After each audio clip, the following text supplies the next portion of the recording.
Scott, start with you as always. Thoughts on the win today? Yeah, obviously really great. I thought our second half, I thought the way that really defensively in the second half really turned up a notch. And I thought our defensive pressure, we changed some schemes at like halftime, did a better job on Rochi in the second half because she was like leading the way for them. And just really great with our execution as well, like to score 97. I think the way that we moved the ball, got really wide open shots was probably our best offensive game, obviously, for the season. Can you talk a little bit about the depth of the team, like kind of like showing itself today, with how everyone kind of stepped up and did something to contribute to the win? Yeah, like everyone's like just about like in the plus minuses and in the positives, and I think that's the thing for me now. It's hard to try and now find time for everybody, especially when people are rolling and playing well. Is you want to give them an opportunity. Is like same thing like Sarah, played a lot in that first quarter and a bit because like she was rolling. So it's hard then to get subs in because you want to let them keep going while they're feeling hot and feeling good about themselves. So yeah, but it's up to me now to try and find some ways. It's like we get more minutes for like Tage, find a way to get Mon some more minutes. But I, as you said, it speaks to the depth of the group. Jada had like another really good game today. Unreal. Can you talk a little bit about her growth and how she performed today, filling in for Jade Redfall? Yeah, obviously she started like in the Geelong game and then came back and played like less minutes like the last one. And that's the thing is like, I'm going to give you an opportunity to play, and it's with you what you do with that opportunity. And Jada took that with both hands tonight when this one got into foul trouble. And so really like led the group. But I thought being aggressive scoring wise, but defensively getting us through sets and plays and making some big buckets. Like she really made some big baskets at times that really helped us. So yeah, that's just her growth, feeling good about herself, but also comfortable in the role that she's got. The last one for me, can you talk about how Sarah started the game? I think she had like 16 points in the first quarter, hit like 4 3, 4 5. Can you talk a little bit about that? She was good. Yeah, Sarah was good. Yeah. No, I thought, I'll put that away, Mike. No, obviously it's like a big milestone game for like Sarah, and we know what such a great shooter that she is. And I thought that she came out really intentional about finding her spots and getting wide open looks. And I think that was part of like the team, obviously, but she kept better spacing and didn't creep around the floor, and she found some open shots. And then obviously we started running stuff for her once she got hot to get wide open, except for a couple of the step back threes that she took. But I'm really happy and proud for her on such a milestone game that she played probably her best game in the Caps colours. Bit of a backhanded compliment, but I'll take that. I'm not giving you all the credit. All right, press conference done. Thanks, guys. Bye. Whose idea was this? How does it finally feel to be on the right side of the Flyers caps with the AIS, Sarah? What does it mean to do it for a game? Yeah, it was awesome tonight. I think the best thing for me is, yes, I was shooting well, but I think the whole team played so well and the energy was amazing. And what I love about Canberra and this team is that we all just get around each other and like we share everyone's success. So it was just such an enjoyable game tonight. Obviously our milestone games makes it even better. My family being there makes it even better, but tonight was just so much fun. And yes, I always love beating the Flyers, they're my old team, so it's nice to get that win. But again, I just feel like things are starting to click for us on court, and it's scary for other teams. We're on a little winning streak now. So honestly, it's like onwards and upwards for us, yeah. Cappies are up significantly in every single stat other than free throws attempts and free throws made. What do you all attribute this rise to, and how do you keep this momentum going through Christmas and the New Year? Go. She was looking at you with that one. Were you looking at me? Go. I think it's just honestly like we knew what we were capable of the whole time, but it just goes back to like practice. I think like Goz doesn't let anything slip, and I think that's a really cool thing. So even in the wins, he'll have something that he wants us to get better at. In the losses, we'll review, and it'll be a hard review, honest review. But I think the character in this group allows for him to do that, and we all move forward as well. So we continue to push each other at practice. There's been a lot of growing pains because there's so many people that can do so many things as well. So it's just been like a grind trying to figure it out. But we knew as soon as it was going to click, it was going to click. So we're happy with the 3 wins, but we know like the job's not done yet. There's still 2 games that we want to get before Christmas and a bunch we want to get in January. So one game at a time for us, but it's really fun out there. We knew this was the basketball we could play, and we're just going to continue to, not be satisfied with the 3 wins, continue to get better, and just move forward in the right direction. But it's an exciting time, and we're playing a really cool brand of basketball.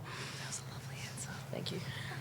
Obviously, you never like to see a player be on the minutes due to foul trouble. The group managed to keep the momentum without Jade tonight, even though Jade was keeping vibes up on the bench. What does it mean for the team moving forward that they can sustain momentum without Jade, and how did it get to this point? This team's deep. This team is so deep. And the thing is, like, Jada, myself, we all go at each other at practice. Like, we're grabbing jerseys. Sometimes it's ugly. Sometimes we don't want to speak to each other after practice. But honestly, it's made each other better. And, like going out in the fourth, like I wasn't even worried because I knew that, Jada was going to pick up right where like I'd left off. We know we have trust in each other that, the next person's going to stand up and do their job. And there's no doubt people come in here confident. Goz gives them an opportunity and we just run with it. So, I don't need to be on the floor. I didn't even play 20 minutes. And the fact that we can win by 30 as well, like it's a credit to the group. Everyone can score, everyone can contribute, and if we can ride that confidence, it's going to be really good come the second half of the season. Congratulations on games. Do you have a favorite memory so far for basketball? Tonight was so fun. Tonight generally was so much fun though. I think for us, like this season, it has been a bit of a grind and we're finding our feet at the moment, and it's been tough. Like we hit a period where it was just really hard. And like I said, so to have 2 ugly wins, I guess, and then to do this tonight in our milestone games, honestly, this is probably a game I'll remember forever, and I had so much fun. Anyone from the Zoom?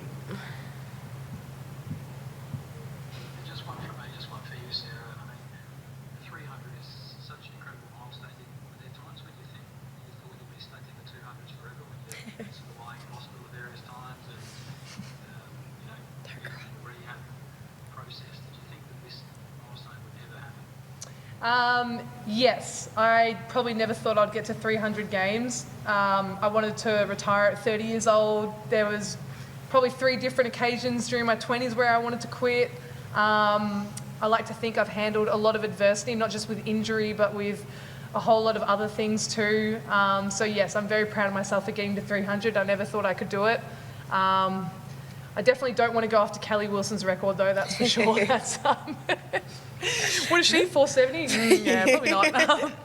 But no, it's a big achievement, and yeah, I'm very proud of myself. So you should be. One last question, guys. 3 wins in a span of a week is like really good. What's it gonna take for us to sustain this moving forward? Yeah, I think it's just going to come down to our energy and our defense intensity and continuing to improve. Like, yes, we're on a high right now, we're happy, but come Monday, you can't even think about this game. We've got to move on to the next one. And, this league and this season so far has shown that any team can win at any time. So we've got to be super, super prepared, and I'm sure Goz will probably train us well this week coming. Won't you, sir? Of course I will. 10 1s. Of course I will. Run. No. So looking forward for the 200, 400 game? Jokers. I'll think about it. I could be there. She'll be 200 gamer for sure. Yeah. I mean, 400. That's like another 4 seasons. Maybe. Kelly, dude. Yes, Kelly's you a do. Kelly, super- have you seen Kelly though? Kelly's superwoman. Kelly's very fit. Okay. We'll think about it. You must feel pretty good about that game, Ross. That was, Yeah, that was a big win. I think feel good about probably the 3 wins that we've got this week. And I know everyone's going to go through their tough patch of playing, consecutive games in a row, but to come out of this winning 3 games and ending it on a streak like that tonight, and especially like at home, is great. And we spoke about before this 3-game stretch after the Perth game, I think it was, that these were 3 important games. These were must-win games for us to get our season back on track.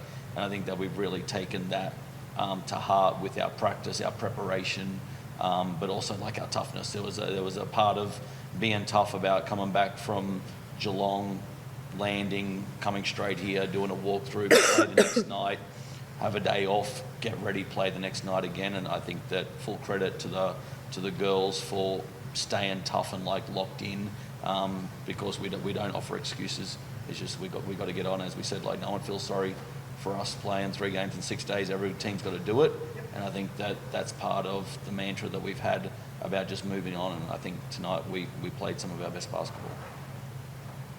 The other question for Jay, 100 games ago, you played the first game with Mackay. Mm-hmm. I think you hit the back ball about 8 times. Mm-hmm. Is there any chance of that trait being knocked out? Probably not. I'm just lucky there's no walls really close to the baseline here. Still remember that game. Still remember that game. Fouled out in 8 minutes. I was like, I'm not built for this. Here we are. All right. Thank you.